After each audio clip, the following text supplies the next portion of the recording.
Magandang umaga po sa ating lahat. Joel, Melo at Weng, maimbita sa inyong istasyon. Joel, hindi naman ako tutol dyan sa pag-iimbestiga, pag-i-inquire ng ating confidential funds or intelligence funds sapagkat kailangan naman talaga nating busisiin ang paggasta ng ating pera. Aking tinatanong kung talagang ito yung ating kagustuhan, alam naman ninyo kako na mahigit na 400 opisina, ahensya ng ating pamahalaan, na meron din naman ganyang uri ng pondo. Sila rin naman ay nasabihan na rin ng OWA na meron silang dapat ipaliwan sa kanilang mga pondo. Bakit naman kako tinarget ninyo isang opisina lang? Ayoko na ganito ang mangyari sapagkat baka mamaya ang taong bayan maisip nila namumuliti ka tayo. Bakit na may personal tayo? Out of 400, dapat man lang nag-sample tayo.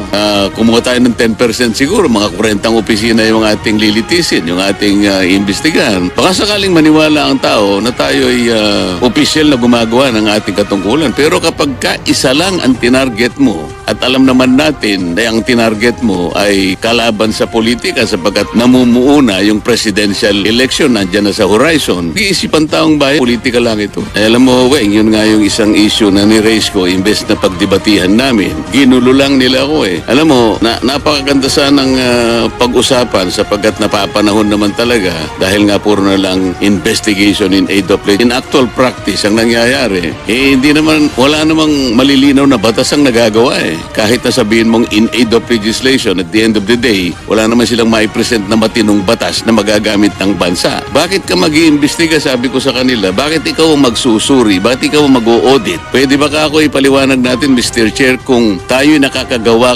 ng encroachment o baka we are usurping the very authority and mandate of the Commission on Audit? Hindi ka ako noted ang isasagot mo, Mr. Chair. I'm raising a constitutional issue. Pagdebatihin natin. Nung hindi sila makasagot, kundi ng gulo na lang. So tinanong ko na sa COA. Sabi ko sa COA, did you surrender even part of your duty and authority to audit and examine report papers in relation to the utilization of public funds? Hindi po kanya. Exclusive po sa amin ito. Bakit ninyo pinayagan? Kasi po why did you not? Oo naman. Alam mo, inquiry in aid of legislation, nasa section 21 ng article 6. Yun namang oversight, yun naman ang nasa article 22. Pinaghahalo kasi nila Yun ang problema, kaya ako sila sinasabihan na pagtalunan namin muna ito para sa ikaliliwanag ng lahat ng ginagawa namin. Huwag nating pagsama-samahin ito na parang chapsuy tayo. Yun pala ako, sa'yo pala ang mandato, bakit namin yun, sir? Pumunta ka sa korte o kaya pwede kang magpaliwanag Pwede mo sagutin muna, Mr. Chair, pwede ba na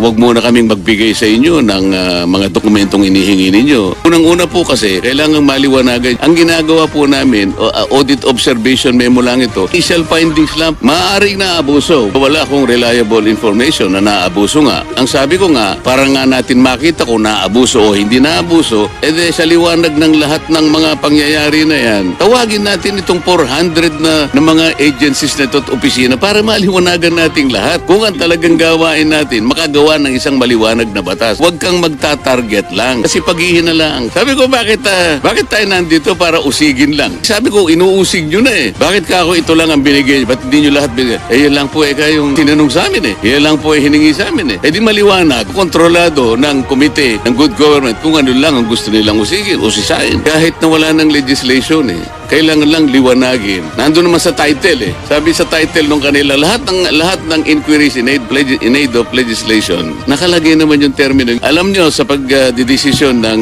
Korte Suprema, may naalala akong sinabi ni former Chief Justice Renato Puno. Sabi niya, itong inquiry in aid of legislation, merong limitasyon yan Sabi niya, there should be, sabi niya yung pangalawa naman, observe the rule of pertinency in questioning should be related. Pangatlo, the rights of the person appearing and affected by. Ano yung significance ng legislative purpose? Dapat meron ka nang nasa isip na there should be a contemplated piece of legislation. Kaya nagpapatawag ng hearing, meron kang gustong siyasatin siguro para makumpleto mo. Maybe a portion of your contemplated legislation affect or impact on some sectors na hindi nakikita. That's why you ask for a hearing ng batas. Kung halimbawa nasuri namin na hindi pala na audit mabuti, nababantayan ang paggamit. Wala na ang confidential fund, di ba? Ang dali naman nun. Yan ang problema ang kinakaharap ng Kongreso, both the House of Representatives and the Senate.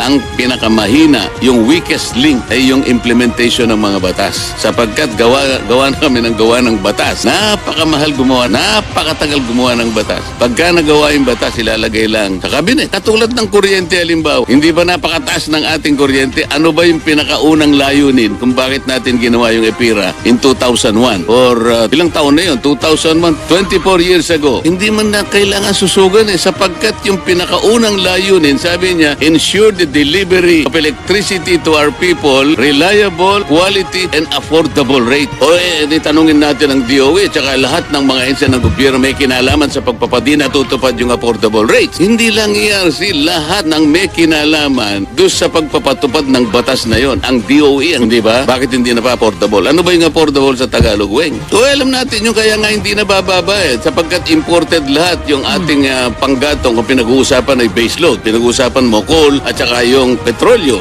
Pinipilit nila yung mga renewable energy. Pwede rin yan pero hindi substitute yan sa base load natin sapagkat very intermittent ang solar, ang wind. Hindi natin kaya. Ang wind will only operate, will only apply. Solar mo is applicable while the sun is shining. Bukan mo na nag-ooperate yung biglang dumaan yung ulap. Wala kang base load, sinasabi ko sa iyo. Nung kinukonfirm namin ng secretary, ko lamang ang nagtanong sa kanya ng 2 araw. Wanted him to do this.